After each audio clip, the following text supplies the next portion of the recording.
Hi everyone, my name is Jess and today we're going to talk about a topic that is very hard for some people, especially hard for me. We will talk about how to stop working so much overtime. All right, let's go ahead and get started.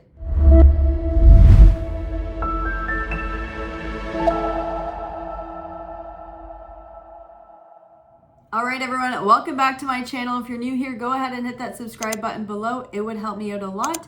And I am trying to reach 2,000 subscribers by December, and I am around 300 people away. So you can really help me get there if you click that red button, and feel free at the end of the video, give me a thumbs up. All right, let's just dive right into this content and why this topic right now. Well, I had a really interesting moment with my partner maybe 2-3 months ago. I was working a lot. The hours seemed to go by really quick while working from home, and I could potentially work 10, 11, 12 hours per day minimum to get all my tasks done. Now we had a conversation together of, hey, how do you optimize your day so that you don't need to work 12, 13-hour days? Because no one should have to work that amount of time all the time, right? There's gonna be blips in your career where you are working a little harder, or you're doing some education and knowledge and training on what you do day to day, but every single day shouldn't be this crazy long amount of time that you have to do. So this conversation really came from not me, I didn't really notice, but the people that I live with definitely noticed. And it starts to take a hit on your mental health. So I also believe that once you get in this overtime routine, you get in a habit of doing it. And there's some things that you can prevent and not have to work at night. And I want to share those with you. And some of my learnings over the last couple of months have really helped me, and I'm sure will help you, especially if you are getting in this routine of working overtime. And I find for the people that are working from home, it's such a normal routine to be like, well, I can work anytime. I can work after dinner, after my kids go to bed. I can just check a couple more emails before the next day. And let me tell you, you don't want to get in this routine. It's not fun. You lose a lot in your life when you do this. You lose some of the nice hobbies that you like to do. You lose connection with your spouse and maybe your family as well. And I wouldn't want that for you. Definitely don't want that for me. So you should catch it in time. Now, the biggest thing that I focused on was, how do I be more productive during the working hours? So if you set your working hours from 9 to 6 and you take maybe a 1 hour or 30-minute lunch, how in that time frame can you be super productive? And I started looking at that. Am I really as productive as I could be in that time frame?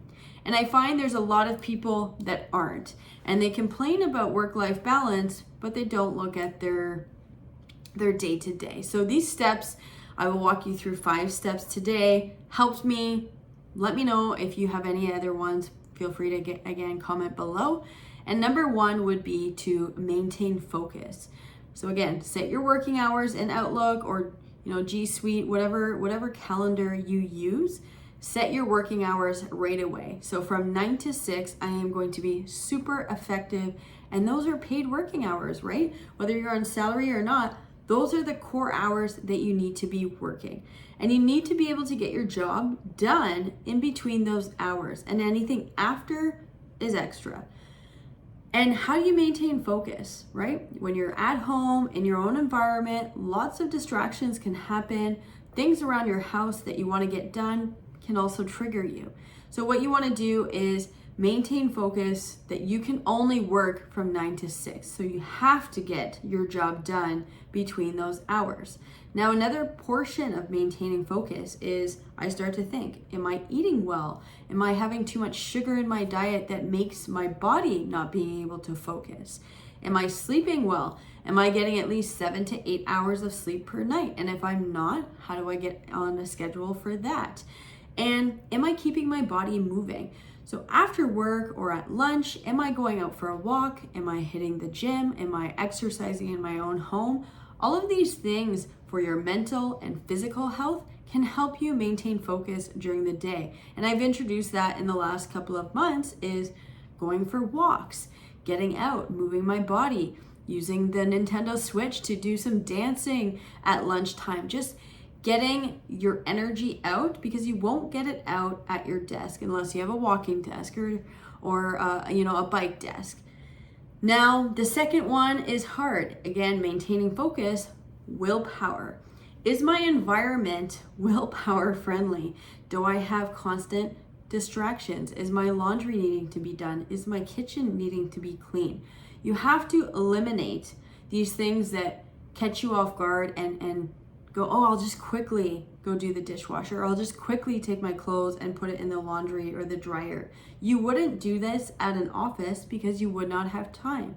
So you would sit and you would work at your desk and you would focus. You need to emulate the same willpower that you have at the office in your own home as well. This is a hard one for a lot of people. I know a lot of people like to multitask, but then they are, I find them working after 5 or 6 o'clock because, they had other distractions during the day. Now, a third one that I am super, super guilty of is informal conversations with people that have not been planned. Like I could go on and on. I could talk for a long time with some people and sometimes go over the allotted time slot that I have had scheduled with them. If you eliminate some of these informal conversations that are not business friendly or not really helping to drive a purpose, I guarantee you will have more time during your day to get your work done. So really tune into, and this brings me to my other tip, review your communication style. How are you communicating? Are you too heavy on email? Are you too heavy on phone calls? Are you too heavy on chit-chatting with your some of your employees, some of your peers? How much chit-chat and conversation is actually beneficial for your day-to-day job? When you do a slight audit on this, and I challenge you to do that for a week, how many phone calls go over time, or could have been an email, or this email could have been a phone call? Take a look at that and scale down some of your communication, because sometimes too many meetings lead to too many distractions, right? Too many meetings not focused on end results. So look at your communication style and avoid these informal hangout type of conversations, and maybe save those for after hours, because I guarantee you would never talk after hours to a colleague as much as you do during your working day. That is a huge one for a lot of us, I believe. So take a look at that. And the last one that I want to leave you with is, how do you tackle that never-ending task list?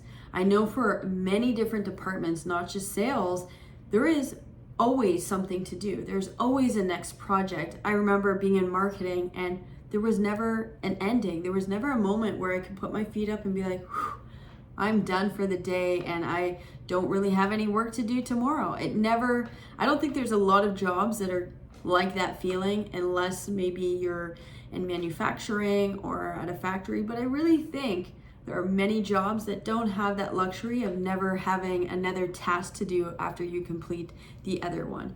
So what I look at when I look at tasks and projects and things that I would like to do versus things I would have to do is I prioritize.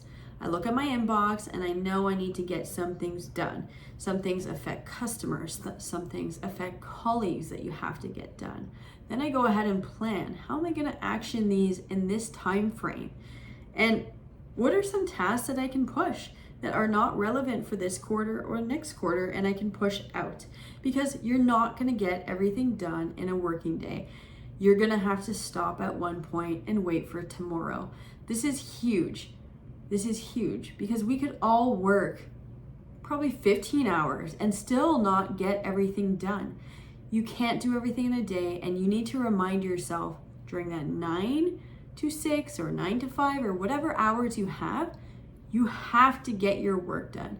And when you know, hey, there's going to be a reminder that pops up at 6 p.m. that you have to log off and you need to finish your task before 6, it creates some pressure to work a little harder during the day to ensure that you get things done in that timely manner. So those would be my tips. They've helped me immensely for my mental health, for my marriage, for even being a better mother and being available for those people in my life where I'm not so focused on work. Now, it's not for everyone, but if you are one person that would love more work-life balance and would not want to work overtime, use these tips, tell me how they are, and I'm very curious if this video has helped you and if it will help you in the future. Again, comment below, and I will see you next Monday. Take care.